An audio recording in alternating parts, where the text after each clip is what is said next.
పార్వతీపురం మాన్యం జిల్లా కేంద్రంలో జనసేన పార్టీ ఆధ్వర్యంలో జనసేన పార్టీ అధ్యక్షులు డిప్యూటీ సీఎం పవన్ కళ్యాణ్ జన్మదిన వారోత్సవాల సందర్భంగా పార్వతీపురం పట్టణంలో లయన్స్ క్లబ్ లో మెగా రక్తదాన శిబిరం నిర్వహించారు. ఈ కార్యక్రమానికి ముఖ్య అతిథులుగా స్థానిక ఎమ్మెల్యే బోనెల విజయ్ చంద్ర, జనసేన పార్టీ రాష్ట్ర ప్రచార కార్యదర్శి పాలూరు బాబు పాల్గొన్నారు. అనంతరం ఈ కార్యక్రమాన్ని ఉద్దేశించి స్థానిక ఎమ్మెల్యే మాట్లాడుతూ డిప్యూటీ సీఎం పవన్ కళ్యాణ్ జన్మదినాన్ని పురస్కరించుకొని జనసేన నాయకులు, జన సైనికులు, వీర మహిళలు సమాజానికి ఉపయోగపడే ఏదైనా పని చేయాలనే ఆలోచనతో రక్తదాన శిబిరం నిర్వహించడం అభినందనీయమన్నారు.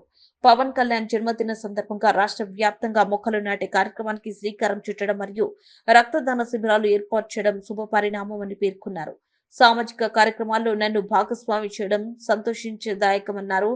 ఈ కార్యక్రమంలో టీడీపీ జనసేన నాయకులు గొర్లిచంటి రాజన, రాంబాబు, చిట్లు గణేష్, బంటు శిరీష్, కవిత విస్సు, గుంట్రెడ్డి గౌరీ, బి గోవిందమ్మ, ఆగూరు మణి, జన సైనికులు, వీర మహిళలు పాల్గొన్నారు.